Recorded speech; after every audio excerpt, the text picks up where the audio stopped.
Hey guys, this is Brett Young, Taylor Young, and Rod Erb, and you're tuned in to the Be Extraordinary podcast with Urban Young. Real conversations about business, leadership, and personal development. Hey guys, good morning. Oh man. Good morning. We are excited today. We have a special guest. We have Mr. Clayton Patterson today. For those of you that are watching on YouTube, we've got a really cool book that we're going to unpack today. The author and special guest, a lot of stuff that we're diving heavily in here at Urban Young. I feel like we're just starting to figure out how to crawl, let alone walk. And today will be one of those days where we might take some more first steps, I guess. So we'll get to unpack some things. But before we get into it, Clay, I know that you have had a relationship with my brother. You guys have been friends and buddies, and he has been so excited to have you on the show for all the reasons that I know we're going to dive into today. But I was really excited about promoting this book called Blast Off. I know that Taylor was going to kind of get into that a little bit. I'll hand that back to you. But don't lose it. Yeah, don't lose it. By the way, this is a signed copy. He gave me we actually, I guess that was probably 2 months ago now when we found a date for the podcast, but I asked for a copy of the book, and I said, no, man, I want a signed copy. Oh, that's sweet. So, I didn't know that was a signed copy. I was going to keep it, so I guess I'll have to get I'll another. Get you more. I'll get another you more. signed copy. I'll bring them back. Yeah, awesome. Well, great. Well, catch us up to speed. I didn't know exactly the connection, but Taylor said that you guys have been connected for a while, and he's been trying to get you on the podcast, and we were able to finally do that, which I'm excited about. So maybe catch us up to speed of how you guys know each other and how this kind of came about to get on the show. Yeah, met through mutual friends and my wife Pinky, and obviously growing up in the same city and knew a lot of the same people. But I think Clay and I would be the people at the party that we somehow always end up talking on the side, whether it's a deep conversation or it's about business. And so over the years, we've grabbed coffee and intermittently, and I remember watching you go through law school and then pivot after law school to the digital marketing space while you were also doing some legal work and kind of had this very clear entrepreneurial spirit that took off. And I also think you're a great follow on social media platforms, a very independent thinker, which I always enjoy to get into. It got crazy in COVID. Yeah, it got, it peaked at COVID, which is good. And then, we caught up a couple months ago, and he bought a beautiful building over in Maitland and had me by and met some of the team and just saw what they were doing. Nice. And, so I was like, man, we got to get you on the podcast. We're going to talk about this. I mean, you wrote a book. No, well, I appreciate the invite. I'm excited to be here and continue the conversation in a more public forum, which is fun to do. Yeah, man. So I think what's cool is get out of school. FSU, decide you're going to go to law school. Went to law school after. I got the entrepreneur bug when I was probably 15 in high school. A buddy, Clint McDaniel, who you know. Yeah. We started lacrosse camps. So it seemed like a mom and pop little business, but actually as 15, 16-year-olds, we were making $120 an hour teaching kids lacrosse from 9 to 5 for multiple weeks each summer. And we had it very structured, legal documents, the whole thing, making sure if someone got hurt, we weren't getting sued as 15, 16-year-olds. So that was my first taste of entrepreneurship, which I didn't even know. I'm still figuring out what entrepreneurs do and are. But I didn't know even at the time that was even a thing or a career path that you could build your path. And so after that, I went to Florida State. I bought a buddy's ice company, if you've ever been to parties, and taken a alcoholic shot. The Sluge? Yeah. Oh, come on. I was the Iceman. That's amazing. At Florida State. And so I'm a proud customer. I would show up to parties with these huge ice blocks with the chainsaw, rev the chainsaw. That's People amazing. get really excited. And then chainsaw the little chutes, put it up on the block, and people would start taking shots down it. And so the margins on frozen water are really good. I think it was $1.50 to make each one, would sell them for $80. I could store 8 at a time. And if I had more than 8 orders, I did the fraternity thing, and so we had pledges, and the pledges would go to Georgia and pick up the other ice blocks. And Free labor. I had a little system going, yeah. So left Tallahassee, got rid of that company, went year off, went to law school, figured it was MBA or law degree. At that time, I'd already been studying business, but not a lot of people go back to read case law. It's pretty boring. So I'm going to force myself to do that for 3 years, popped out, actually became CEO of a marshmallow company up in Sanford. That was a unique experience. Left there, launched a law firm, and that kind of led me into the digital marketing world. When I was 15 at Winter Park, I started taking online classes to build websites, right? And so 10 years later, when I'm launching my own law firm, I'm like, well, I did this in high school. Technology's clearly changed, but let's hop back on YouTube. I'm going to teach myself, and I'm going to build a website. And what started connecting the dots was, and it probably resonates for you guys, not all websites are created equally. And so I started really studying the technical aspect of how to structure a website correctly under the hood of the engine to get it to win a race. And that ended up working well, and the law firm started getting more phone calls. And then right after that, I had a friend say, hey, you just built this website? That's awesome. Can you build us one? And I go, okay, sure, I'll build you one. I think I built my first 3 for $750. Oh, man. And then the fourth one was like in the $10,000 to $15,000 range. And I'm like, okay, I could pursue this. And so they wrote a check, and I launched Digital Space Marketing. That's how it started. Yeah. Wow. That's That's how amazing. it got started. I didn't even know when they wrote the check. I think it was probably to Clay Patterson, but I needed to put it in an LLC, bank account. So I think that's when I set up the bank account. Which for that's a the cool little marketing nugget for company. entrepreneurs, because you have like this myth and misconception that like every entrepreneur starts with this grand plan Yeah. and this laid out business plan. It makes so much sense. And it's also like the marketplace was just like, hey man, you have this skill, I'm willing to pay for it. Here you go. Here's a check. And you go, Yeah. oh, you know what? I could do this multiple times. I understand business enough from the experience that you just referenced. You always talk about, you don't need to get ready to go. Just go get a client. Right. Yeah. There was clearly demand, right? We Yeah. always talk about creating the demand first, and that demand found you. That's cool. And I think it's like I had some mentors, which is obviously a major aspect of being an entrepreneur at the time, saying, okay, you're building websites, but is that the space you want to be in, right? Is that the space you need to be in? Or should you focus more on a different area? And so that's where instead of digital space development, it was digital space marketing, to really focus from a business perspective on the reoccurring revenue aspect of marketing for clients. The website's the foundation of a lot of marketing, but once it goes live, the real work begins. Yeah, because what is a good website if no one sees it? Exactly. And I have that conversation a lot where I'm like, I'd much rather have a super ugly website, the body kit of the car being not very pretty, with a ton of traffic driven to it, because the body kit can be changed out instantly. As you guys know, you could change the body kit weekly if you wanted to.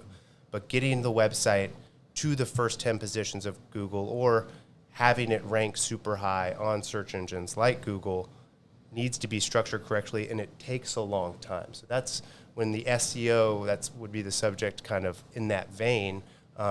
It takes a long time to build a vehicle to win that race when there's so many others in that race who have Ferrari body kits and Ferrari engines, right? Interesting. Yeah. Yeah, and when I went into the office a couple months back, he's got this big screen TV, and he's able to AirPlay and the data that you're able to showcase. That is one thing that I kind of took away from this conversation, was it takes the amount of time that it takes, right? Yeah. It's not that you build a website, you run some ads, and then boom, all of a sudden you're top 10 on Google, especially in a competitive space. Like we're in insurance, right? That's a very competitive space. Yeah, and I think you look for a pizza place next door, or I saw a cosmetic dentist office when I was pulling into the parking lot. And if I look at dentists near me, or implant dentists near me, there's probably over 1 million results that pop up in less than 1 second.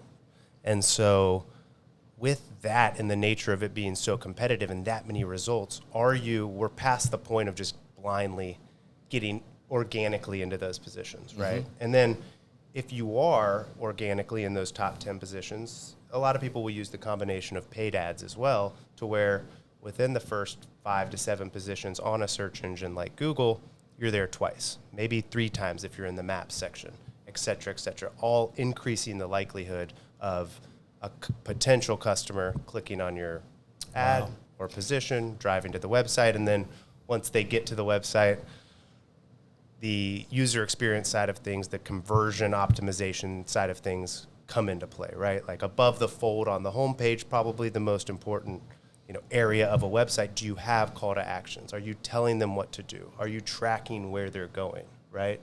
So that goes like a little bit more into the weeds, but I think like from a 60,000 foot view, there's a very particular way to structure this. And as an executive or CEO yourselves, we want to focus on that big top line picture of month over month, are we getting more organic traffic? What are those metrics? And do we have the right vehicle that if we do all other things right, it's going to win this race? Yeah, one of the things you mentioned before we turned the camera on was, you wrote this book for executives. It's like it's digital marketing for executives, meaning you might not be the one clicking the mouse, you might not be the one executing, but you need to know enough about this to be able to drive the ship. Yeah. And I look at digital marketing, and when first digital marketing came about, it was like, I don't really need to know that. It's just kind of this aspect of the business, right? But any executive or CEO is going to know about marketing. Yeah. You would never run a company and not have you need to be savvy with marketing. You might not be doing the marketing, but you need to know about marketing. It's How to hire the right company. Pretty big important aspect, right?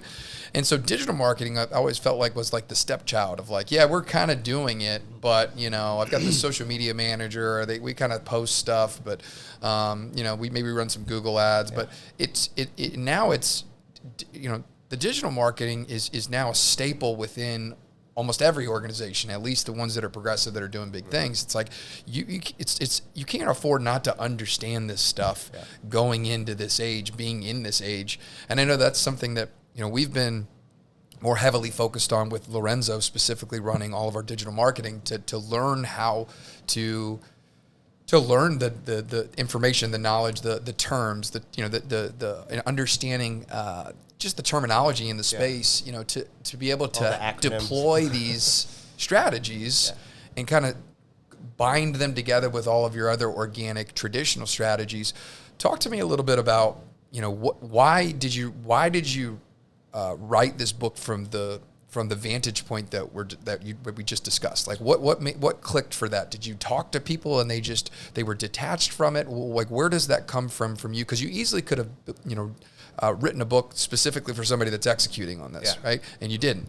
So why is that, and how is that significant right now? Super good question, and I'd love to hear more after about what's working for you guys and kind of strategies you guys are seeing as you're continuing to evolve as an organization and as a content producer.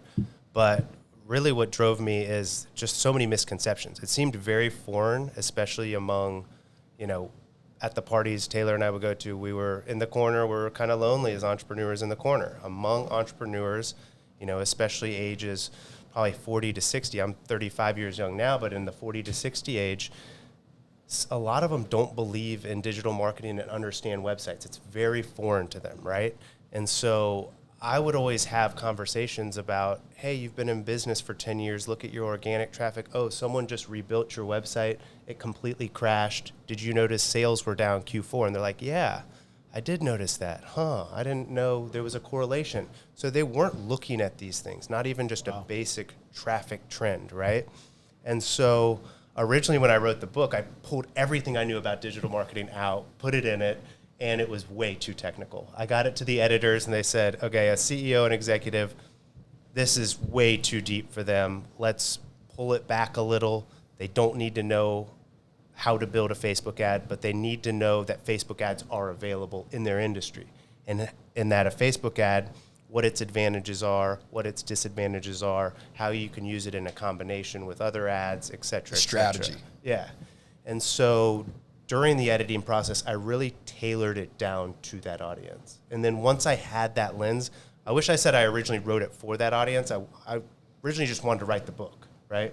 And then it started morphing into, okay, this is going to be specifically for CEOs, executives at a high level, even a CMO at a company or anything like that, to be able to pick up, dive into a specific chapter if they want to learn about landing page design or KPIs of what they should track at certain areas of the funnel, right? So maybe you guys just want to, for the next month, focus on bottom of the funnel metrics. What should we even be looking at, right?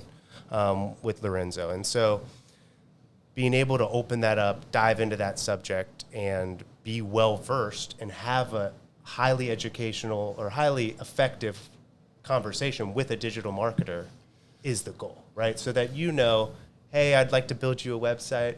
You're going to ask, how much do you charge? Well, What do you need? Yeah. What do you need? What do you want? And when I hand you a scope of work for 10 to 15 grand, whatever it may be, depending on page count, to build your website, what do you get? What's the return? How are the alternative descriptions based under the hood of the engine? How do you handle redirects? How do you handle certain aspects? Again, because the internet's way too competitive to just blindly build a website. Well, it used to be just a placeholder, right? Yeah. It's like, all right, we're in business. Yeah. You know, now it's a tool. And there's been so many algorithm updates. It's been, at least with websites and getting them to rank, that it used to be the name of the game was just how many backlinks, which are other websites linking to your website. So let's say you get mentioned in MSN.com, a press release, and they link to the BeExtraordinaryPodcast.com, then that would be a backlink. And it used to be just how many backlinks do you have, right? And then Google got smart and said, wait a second, there's a bunch of click farms in other countries with thousands of backlinks to these websites, and they're just ranking really good. We're going to take into consideration the quality of these backlinks, right? So the internet, there's lots of examples of the Google and these other search engines updating their algorithms accordingly to, adjust based on the market, right? So let's do this real quick, because I think this would be great for the listener because I think there's people that are listening to this that know digital marketing is important and have no idea. And then there's people that are heavily involved with digital marketing and they're just practitioners and they're doing it. And I think there's a wide range, but you said top of the funnel and bottom of the funnel. Maybe go through what your perspective is of top end all the way down to the bottom end of the funnel, from start of the customer journey to whatever that end of the bottom of the funnel with is. Strategies that us digital marketers have. Yeah, just from a basic level of someone searching to converting, if that is the top and bottom, and everywhere in between. What would be kind of the basic function if you were talking to somebody and giving them a 101? Yeah, so I think it's starting with, your website. Your website, I believe, is like the foundation of everything digital marketing. You have the social channels that people will use, but typically they will if you refer your business to a friend or that someone refers, your business to another friend. They're going to visit the website. It depends, too, on the type of business, but without getting too much into the weeds. I know with restaurants and stuff, people just go to their Instagram as opposed to the website, right? So is different social channels and different channels at the top of the funnel that we would want to put an emphasis on. Mm-hmm. But for a service-based company or even e-commerce, serving ads on Google is a great place to, if you're not there organically, to place your business, right? And so just pay to play, and depending on the industry is going to depend on how much you pay and what your conversion is, right? And there's a lot of different tactics you can use there. And things you want to measure are, of course, the cost per click. What are they doing on your website? That's something I try to focus on a lot. The entry point at the top of the funnel where people are coming in. Where they found you, basically. Yeah, so Google they could have found you Analytics. at a Google ad. They could have found you on a social media post. They could have found you on SEO, organic, whatever it is. However they came to the site, you're tracking that. And based on your content, too, in your back-end analytics at the top of the funnel to measure would be, where are they coming in from? They're not coming in necessarily always to your homepage. They might be coming in through this podcast. They might be coming in from a different area. So when they come in from there, you can actually see like a tree chart of branches of where they go and a path of they come through the homepage, then they click on this page. Oh, then they bounce there. Well, what's happening on that page, right? And so that's not that's not called heat mapping, right? You can do that as well. Yeah. Okay. Heat mapping's following cursors like through it, and it'll give you like hot where spots people of go. where people are going as well. Okay, so I've deployed different strategies of getting people onto the site. Mm-hmm. Then I'm on the site. So is that still considered top of the funnel, or are we in the process I would now? say like middle funnel once they're on, and that's where we talked about it a lot a month or two ago. I think one of the biggest opportunities for any company is retargeting pixels. And it's summertime in Florida right now, or getting there. And it's the technology that when you're shopping for the bathing suit for summer or whatever, you start seeing the ads everywhere. right? You hop on YouTube and someone's behind the boat shaking the board shorts, and you hop on Instagram and you see the ad, whether it's a static ad, a carousel, a video ad, whatever it may be. And then there's the tinfoil hat on, the conspiracy about talking about products, Big brother. Right? But all that is I don't know if that's a conspiracy. Yeah, that seems to be that known. seems to be pretty. I don't know how they do it, but somebody's up there. You can target people online who would be interested in digital marketing books. I'm going to get a digital marketing book. Talking about ad digital now. marketing books, Right. You're probably interested in it, right? Yep. And so I find it's free to do on social media to place this pixel on a website. But then now that our top of the funnel ads work, they visited our website, they went to a few pages. Now we have the ability to retarget them with whatever we want them to go see. So if someone's on your, let's use the insurance example, looking at auto insurance, then they hop back on social media. We know because of the pages they visited on your website that they're interested in auto insurance. Right. I don't want them to see an Urban Young top of the funnel, we're here to help you type ad. I want to see something very specific about car insurance. Yeah, let's get I into know it now. that person was already interested in it, right?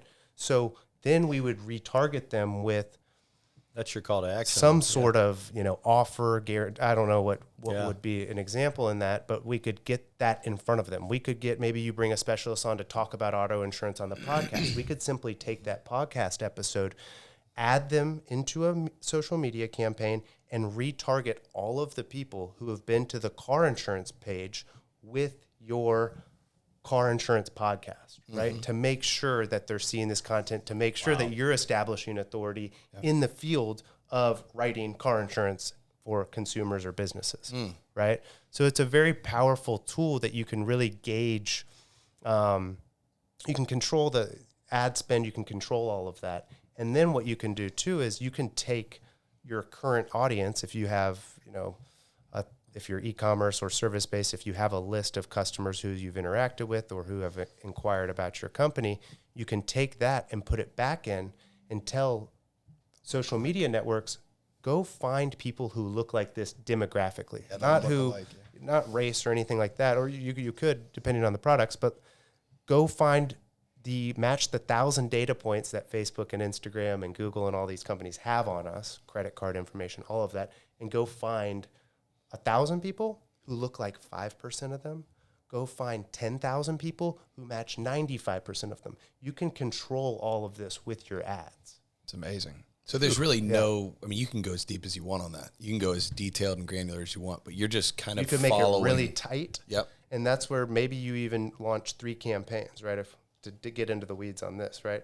Let's launch 3 campaigns towards those lookalike audiences. One's a 5% audience, one's a 10, one's a 15, with the same static ad, and let's see what the difference is from a conversion standpoint. So it brings up a good point and something that we're learning. By the way, every time I sit down, I'm like, gosh, we could do so much better. The subjects go super deep. Yeah, that's an issue. But at the same time, everything. How many people don't test stuff and should? I mean, because that's one thing when we get excited about a campaign or we get excited about a marketing effort or even an ad or a podcast, whatever it is, do you always split test and then you let the data tell you what hits?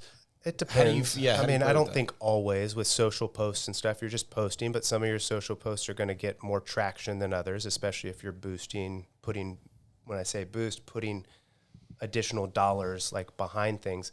But split testing, I think it's really good to do, especially with Google ads, stuff like that. Now with, certain dynamic ads, social media platforms, Google, you can give them a headline, you can give them a subject, you can give them 5 images, and they'll run these split tests and optimize for you.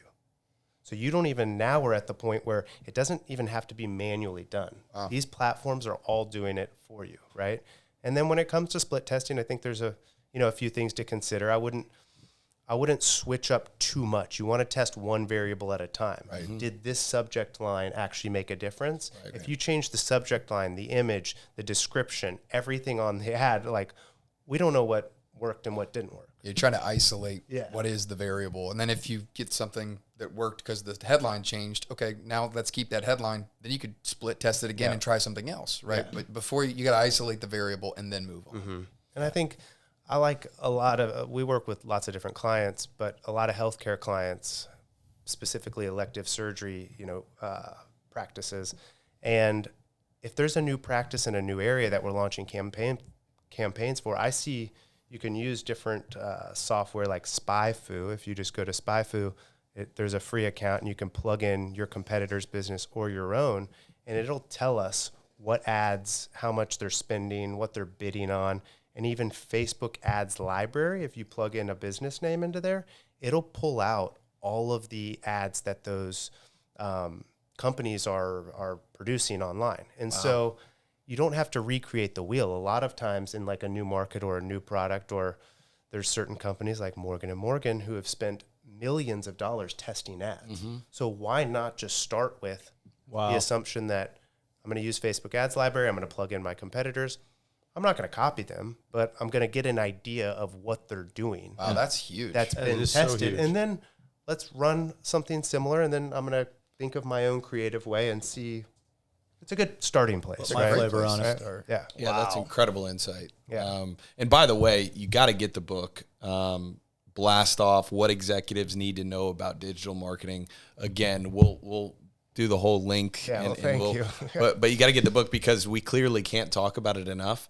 But it does give you really a play-by-play. And it's also like coming back to the basics of this. And you may meet with business owner executives. And you go, guys, what is this all about, right? We can get as fancy as you want. We can get as detailed as you want. Exactly. But is this not just about getting more of the right attention that you want to attract as a business looking at you? Yeah. And I think from the business owner's perspective or the executive's perspective, right, you have what I often, and a big goal of this, to tie it back to that question, a big goal of the book was to help people understand how deep you can go, right?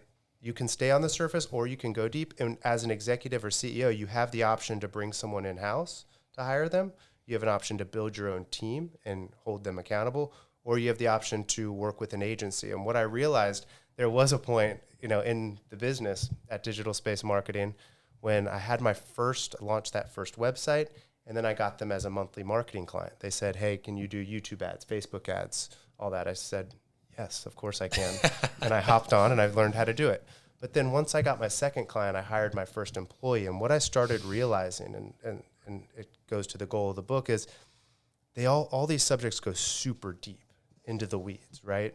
And so a single person managing all the Google ads, understanding landing page design, understanding split testing from the ads to the landing page to the conversions to the thank you page is extremely complicated when it comes to different platforms, social media, different ad creative, different designs. There's audio versus video, there's targeting, there's retargeting, there's bottom of the funnel, there's email marketing.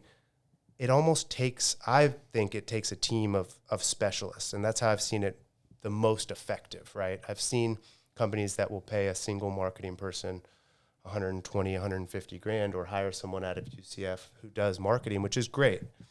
But once you move into, hey, we're going to hire specialists in each division, it provides a whole different level of expertise in marketing because each subject's just so deep. Yeah, I was going to say, Makes sense. Alex Hormozi is a huge follow on any I've platform. read two of his books now. There you go. Yeah, right. You You can feel how good the content is.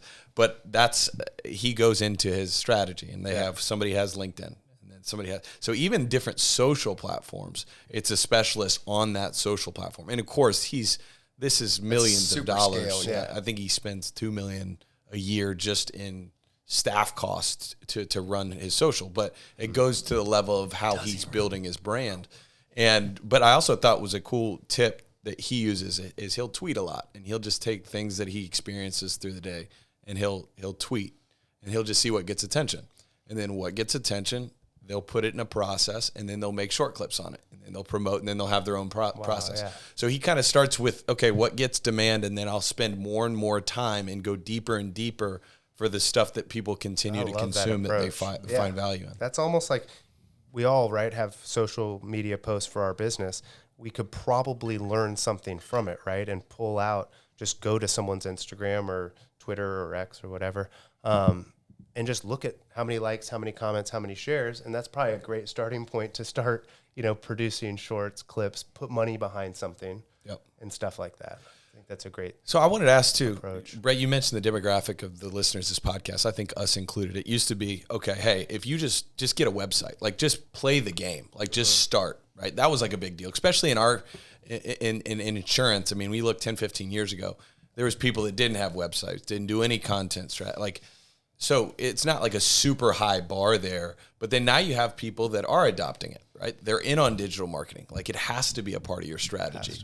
But there's also probably a group that's just leaving so much on the table as far as what it could look like and taking that to the next level. So I'm curious if you speak to that person that already knows it's important, is already doing some of it as far as the threshold of how much a business should pay attention to digital marketing versus marketing and how that continues to shift. If that makes any sense at all. I think it's a hard question to answer because it depends on where the business is, in its own journey and life cycle. Like, can the business handle massive amount of volume? Is it a volume driven company, or are we going after needles in a haystack for a luxury product or something like that? Right.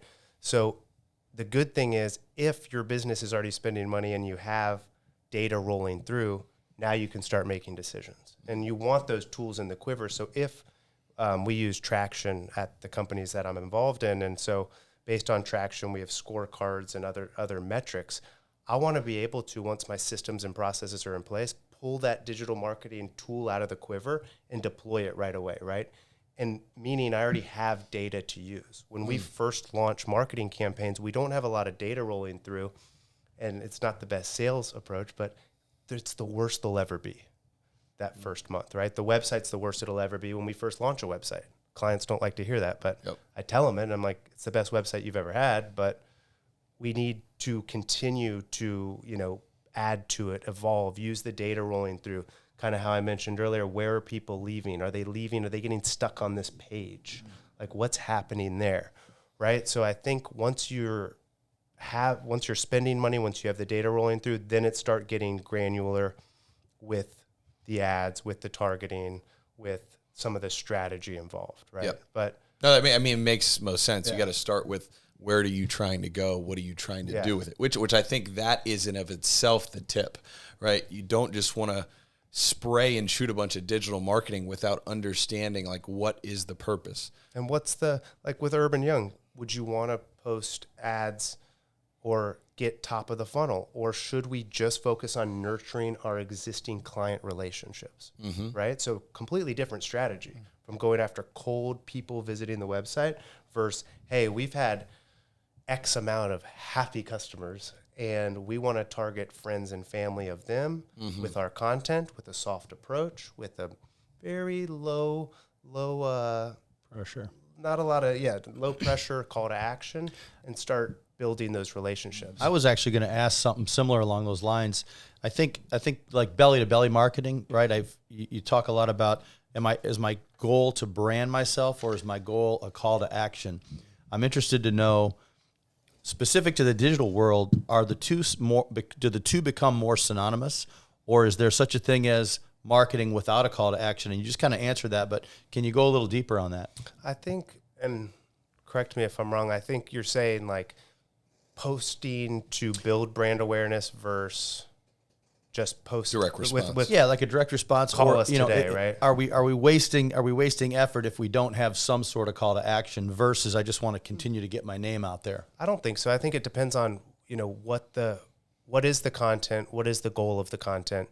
And again, if you already have 1,000 customers and you're targeting those 1,000 customers, especially in the insurance, service-based type company, you have those 1,000 customers. By getting content in front of them is just going to strengthen the reason why they stay with you. So even though there's not a strong call to action, hey, give us your home insurance, give us more money, whatever it may be, depending on the business, there's still marketing towards that audience that is very effective to win the next car insurance or home insurance or building insurance person is trying to get their business. You've been in front of them all of those times with this high quality content, right?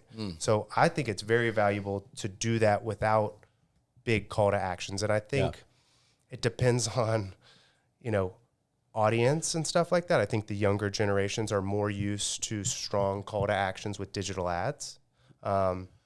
There's case studies involved in that. Really? With different. It's interesting you products say and that stuff though, like because that. I think again in the belly to belly space, there's got to be a lot of touches, right? It's like if I'm consistent and I come to see you and I remind you that I'm here and I remind you of what I do, but I haven't yet maybe earned the right to say, hey man, how can we work together or whatever my call to action is. Yeah. I just think about in the digital world, it just seems to me like it's less of that. It seems like it's more aggressive. You know, as a guy in the age group you referenced earlier, I mean, don't get me wrong. I'm all in. I love it. I'm learning, but I just see a difference in the belly to belly type of call to action and branding versus the. And I think it goes hand in hand. Kind of when we started the conversation, it was everyone visits your website. So even the belly to belly, they're gonna go to the website, and you could even get in front of them. What if you just retargeted every single website visitor to your website with what you're doing in the community? That's it.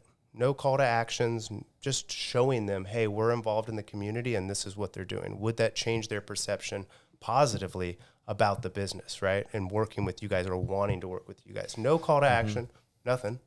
But you're still getting in front of them, the belly to belly, the networking, all of that's working. They're going to your website and now you're using that.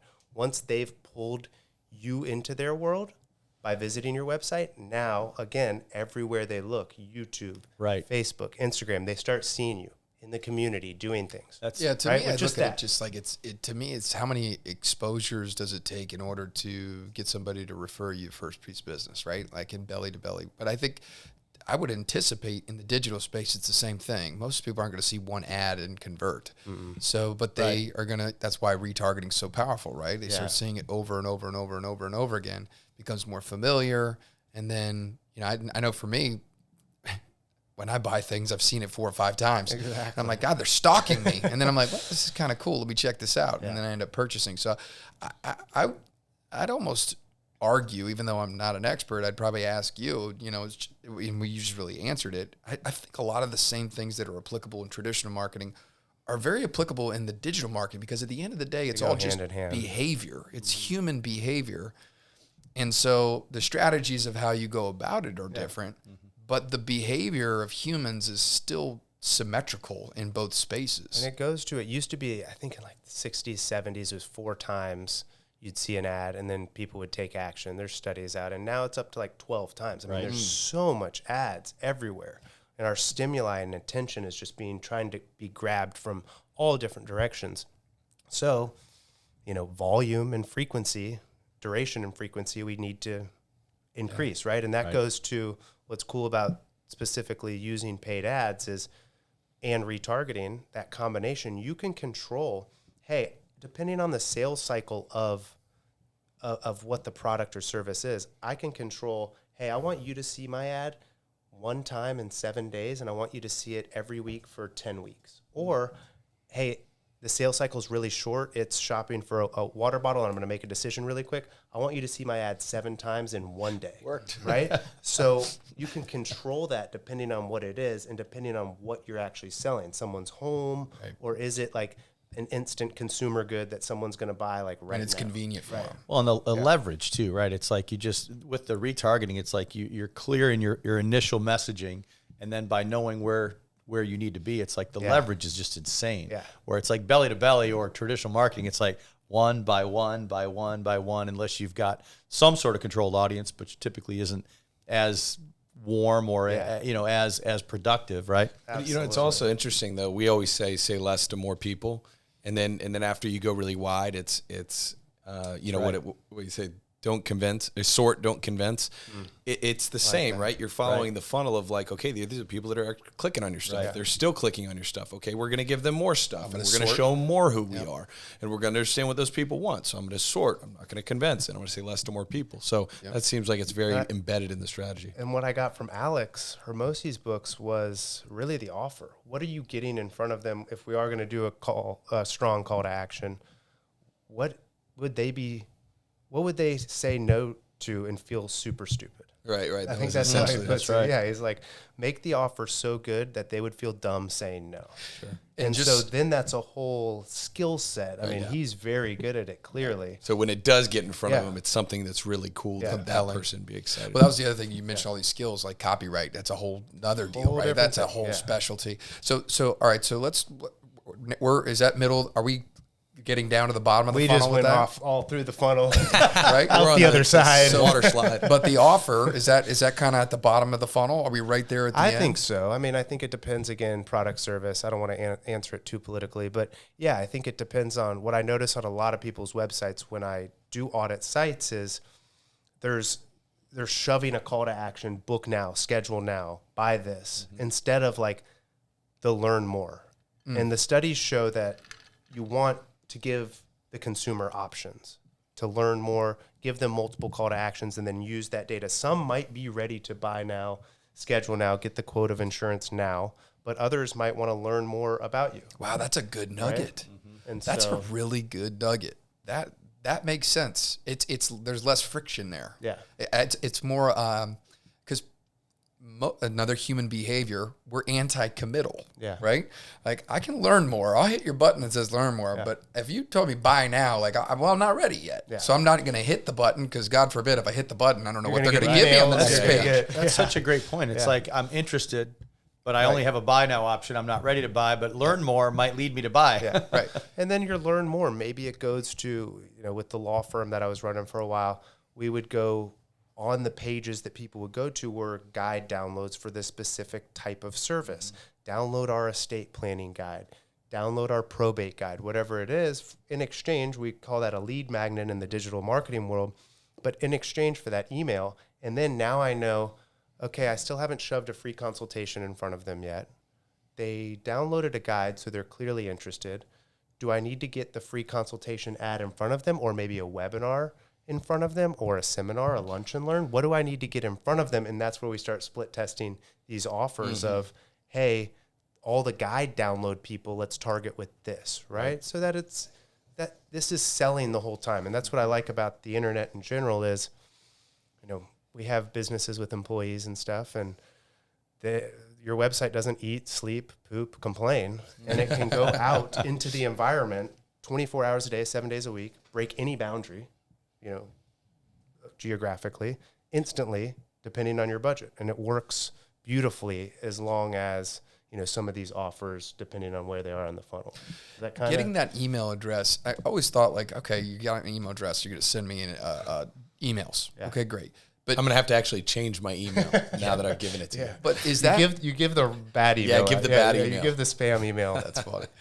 Is it just as much for the email as it is being able to find somebody on social media because of that email, or is it? Was that a misconception? If they're using that, okay. If they're using that email for social media, it can match those Facebook, Instagram. A lot of people will use their professional emails on LinkedIn, and so LinkedIn's obviously a great platform. In the B2B space to advertise on, right? And so if you have, I just did a trade show up in Boston 2 weeks ago, and we bought the email list, and now I'll target those people. I could send a cold email out and say, digital marketing, but what I'm going to really do is like upload it into LinkedIn, Facebook, and then they're just going to start seeing me everywhere. They'll just start seeing YouTubes, whatever I'm producing all over the place, but it'll match those emails probably with LinkedIn rather than Facebook because I got that list from a convention center. Got it. Right. So you just mentioned, I think that's a shift that's happened over the last decade of what you just talked about, almost like the Netflix where you have everything you want on demand and you're choosing what you're watching every night, even though you're not really choosing because what they show you, the top 5 movies, most of the time what they're showing you is what you choose on Netflix, right? Even though you think you're in control. Yeah. But that was something that I think is big shifted. I feel like email marketing when it first came out, call it the early 2000s, late 90s, whatever it may be, it's just such a volume spam game of like a ratio is going to appear. I'm going to send it 1,000, then I'm going to have an offer. And then now it seems like you're doing the same thing, but in a different way. You're inviting them to consume your stuff, and the people that like that kind of stuff, now you have authority to be able to eventually maybe offer them something of value. Exactly. Yeah. You know, which is very interesting. Go ahead, BY. Let's just say this. Grab me that book real quick. I want to. It's what.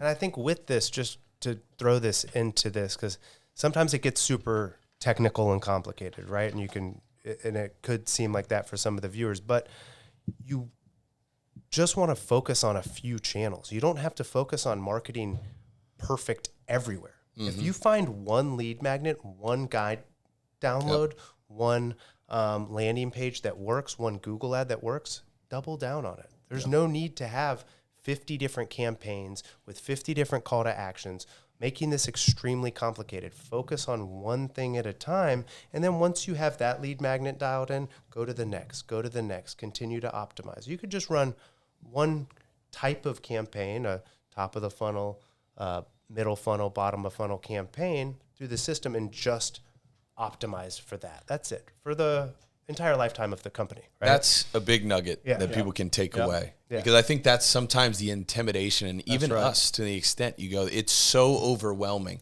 that now I have to learn 4 different social media platforms, be good at all these things. And what you're sharing is just like, hey, just start with one. Yeah. Really good, then kind of follow it. Like, it's funny, we put out it's an auto insurance ad. I don't even think it was really intended, but it just started to get a lot of views.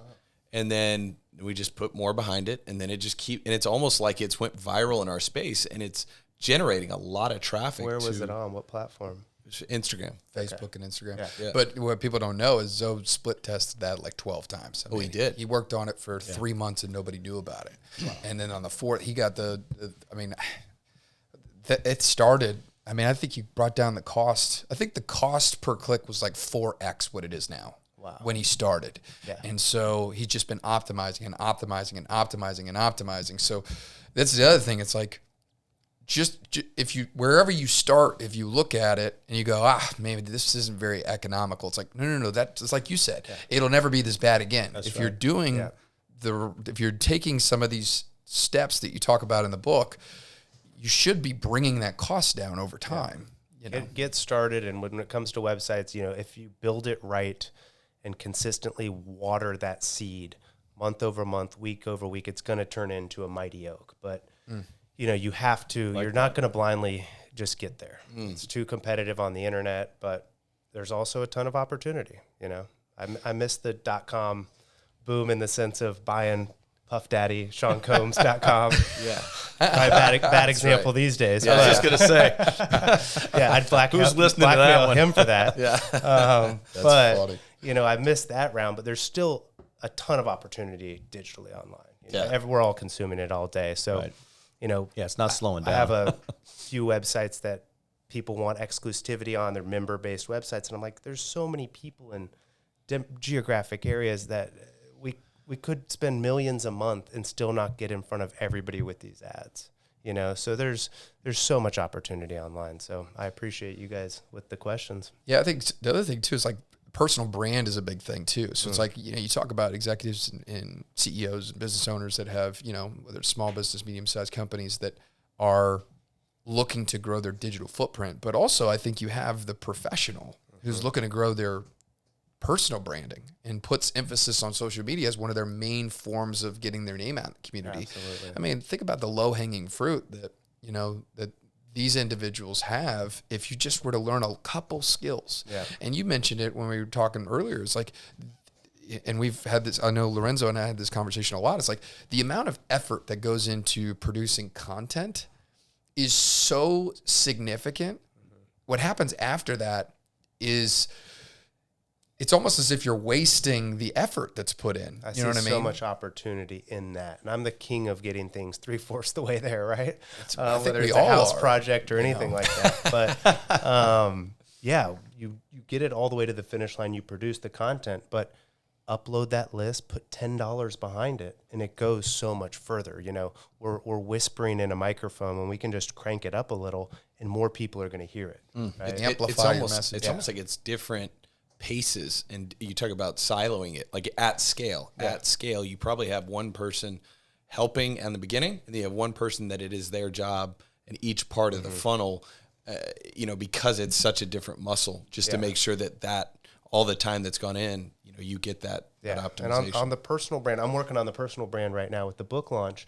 And what a nugget that I found recently was I have my LinkedIn, right? I'm trying to get this in front of executive CEOs. I have my LinkedIn, Clayton Patterson regular. But then what I did was I created a business account on LinkedIn, Clayton Patterson Business. And now what that allows me to do is actually use digital advertising strategies through a paid account, because with a regular personal LinkedIn account, you can't build ads behind it. So what I noticed was I had to clone that, create it, and now if I put an ad out for the book, I can get it in front of C-suite executives who do banking or whatever. I mean, we can get, targeted with it, right? But that was one thing that I noticed with building out a personal brand specifically on LinkedIn is, segment that, build out a business account for the personal brand. Interesting. And then you have the ability to now upload lists, target certain people, and start, moving down that path. Got it. So if I'm putting out content on my LinkedIn personally, there's no way for me to run an ad for my personal, right? I have to have a business page for it. And let's say you have 2,000 followers, and this is a great conversation, 2,000 followers. How many people are they following? How many posts, if they hop on for LinkedIn for 5 minutes a day, are they going to actually see your post? Mm-hmm. So that's the beauty about the paid ads aspect, is if you build out that business page, you can guarantee that those people will see it because LinkedIn's going to prioritize it because you're paying for that. Got it. And so do you just have that cloned to be able to just run those ads on there? So basically you're taking the same post. It's just like, all right, cool. We're putting on this so I can get to the paid ads. I'm still going to have my normal personal. Yeah. It's just I'm cloning it so I can get in front of more people. Exactly. That's a cool nugget. And then really same thing with personal, building the personal brand. I did ClaytonPatterson.com. Someone owned Clay Patterson. And so I kind of switched my name midlife, even though my parents originally named me Clayton. But now, of course, back to tie everything together, someone clicks on the LinkedIn ad. They go to my website, Clayton Patterson. I have the retargeting pixel. I upload this video to the website. Now I can get your podcast in front of all the people visiting my website, right? So same exact strategy involved with a personal brand as the business, driving them to a website, retargeting, segmenting, picking who I choose to see the ads, et cetera, et cetera. What a skill. What a universal business skill. I mean, because it's just transferable to any industry, any craft. Like you said, Taylor, like getting someone's attention and being able to convert that attention is just such a high level skill. Yeah. And also like starting with the question of like, hey, what do I want more of? Like, I'll say this for us, and this, most business owners, their number one challenge is hiring. Yeah. You'll hear the complaint, well, I can't hire the right people. People don't want to work anymore, whatever it is. And what is one of the biggest secondary consequences, I think businesses should have a strategy for the recruiting and hiring, right? You probably think so too. Yeah, well, I'm just thinking like, do you have a recruitment page, and are you getting those community posts in front of those people visiting it? You could do the same thing with paid ads of driving people to a career page. That's why. What do they see when they leave that page? Right. Do they see your podcast? It's like whatever problem you have, it can solve that if you would just drive attention to it, showcase a solution for some sort of problem that you're trying to solve, and then be able to convert those people into learning more. Yeah. Not buying more, not the button buy more, but learning more. Well, maybe buy more. Maybe they're ready to go. Those are the best. And I think as we're wrapping up here, this is one of the things that I think about the person that goes, I get social. Like, you don't have to sell me. I get website. You don't have to sell me on what digital marketing means. But I'm reminded from my own experience of where we sit, you ask a tough question like, well, how's that working out? Like, well, manually, organically, this is how we've embedded into the process. Mm-hmm. But there's so much more opportunity to get tighter on that audience and get tighter on that journey, as from 1 click to 2 click to the third experience to after we interview somebody, to sharing a piece of third-party content that shares a little bit more about us as a business and why. Because I think what it's all about on recruiting, which recruiting is just a subset of an audience, is just all about like attracts like. We want to attract more people that value what we value. And if we talk to more people that value what we value, then there's going to be a higher conversion percentage on their part and our part, that we're going to be happy with the person that starts. So I think with the organic side, I think a lot of companies, I think that's a massive point that most companies haven't really processed, is using their social for attracting people, right?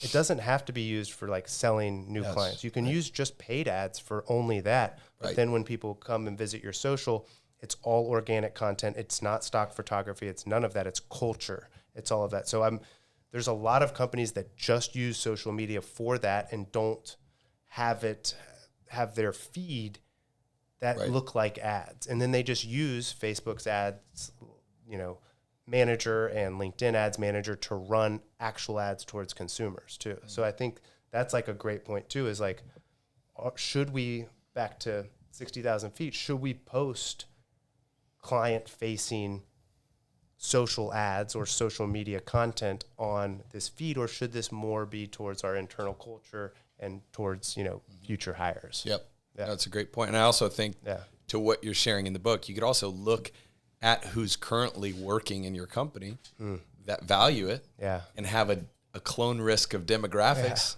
and feed them stuff that those people value to attract that. So anyway, again, this is why I hate and love hanging out with you, because every time I leave, I'm like, I'm spinning out of control. If I had you guys on to talk insurance, I would be getting schooled myself. So How about that? Well, go pick up the book if you're watching, listening to this this podcast, man. It's super fun. I wanted to ask one last question before we leave. I say we always love asking industry experts, because they have aggregated data. So the stereotypes end up being one of those things where there's like success leaves clues. Like you get to see from multiple different industries, from multiple different demographics, from multiple different people, what's working, what's not working. What is the biggest bottleneck that you see, executives or business owners that's holding them back to go to the next level when it comes to the digital marketing space? And then the last question is, what is your favorite piece of tactical information that's found in this book? Okay. So first, to answer the first question, I think what's missing? What's the bottleneck that's keeping them to go to the next level? What's missing from a lot of companies is really, I think, good workers, like good digital marketing experts.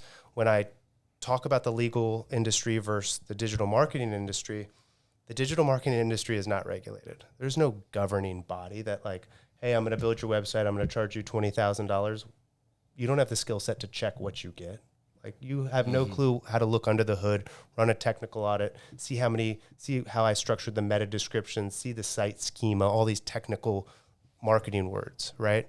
And so I think there's been just a lack of transparency and a lack of understanding, which is also the reason why I want people to understand more of this so that they're not getting screwed over. So I think it's a lot of times I see just hiring the wrong people for rebuilding a website. I've seen sites crash completely. I've had grown men who have spent their entire careers building a website that ranks really well. They hired a new company, saved a little bit of money, and they lost all of their rankings overnight, and they've been in my office crying. And so that's the one thing before, just going out and spending a lot of money, really vetting that agency, really having an in-depth conversation of just asking strategic questions like you guys, of really figuring out, do they know what they're talking about? If I hire them to drive this vehicle, can they actually win the race, right?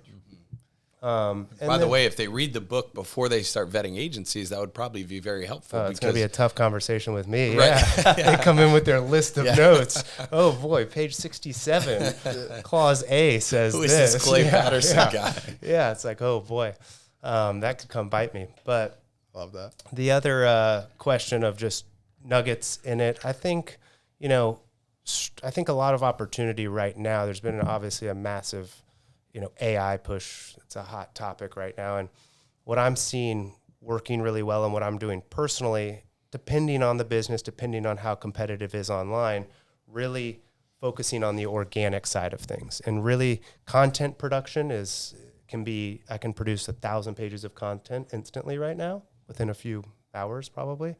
And I can put that onto a website, right? So Google's algorithm has already updated to, I don't want to say derank, but not consider that as valuable for websites and valuable for rankings as it did 2 years ago when content, we had to have people write it, right? And so we've switched the strategy to focus a lot of off-site SEO to get websites to rank organically, which would be backlink building, getting mentioned in press releases, getting other websites to mention us, and link to our main articles. And I'm seeing that that shift significantly because AI can't do that. Google's algorithms weighing it a little bit heavier. And now, personally, I'm doubling down on that strategy as opposed to just producing content, just producing blogs just to write. That's not a good plan. Wow, that's Get strategic with it. It's amazing how things change. Yeah, it's How fast constantly they change, too. changing. Yeah, it's about to change. I feel like a lot. That's amazing. A lot quicker too. I have one more question. I know we got to wrap up. Yeah. Reviews. You mentioned, how do those play in? Google reviews, Facebook reviews, Yelp reviews for businesses as a whole. Is that a part of the strategy? Because Absolutely. I think it's one of the biggest parts. Okay. Yeah, I think Google obviously prioritizes Google reviews, but the more reviews in other places, the more mentions you have around the internet, driving to your website, establishing authority in whatever industry you're in is going to only help, right? Okay. And then again, you can use them for ads. You could retarget every single person on your website who visits the site with your reviews, with a video testimonial. You can use that to sell people with no call to action. It's just a happy customer getting in front of all of them, right? But I think it's a major factor in organically how you rank, and then of course consumers we love reviews. Yeah, we do. Yeah, look at Amazon. Look at when we purchase products. I'm constantly just looking at the number of reviews, the number of high 5-star reviews. Yep, that's great. So yeah. Well, Clay, this has been extremely informative. I've just learned a lot, which is amazing. Thank you for having me. Selfishly, this is always fun for us, to pull some nuggets. So if you're listening, go buy the book. Clay, how can people reach out and connect with you? So ClaytonPatterson.com or digitalspacemarketing.com. Either one can be found there. It's amazing. Awesome. Thank you so much, guys. I'll tell you what, man, if you are listening to this, share this with somebody that you know that's looking to go to the next level. Go buy the book, as always. Nice. Appreciate you being on the show, man. Thank you guys for having me. It's been fun. Thank you so much. Thank you. All right, bye-bye for now.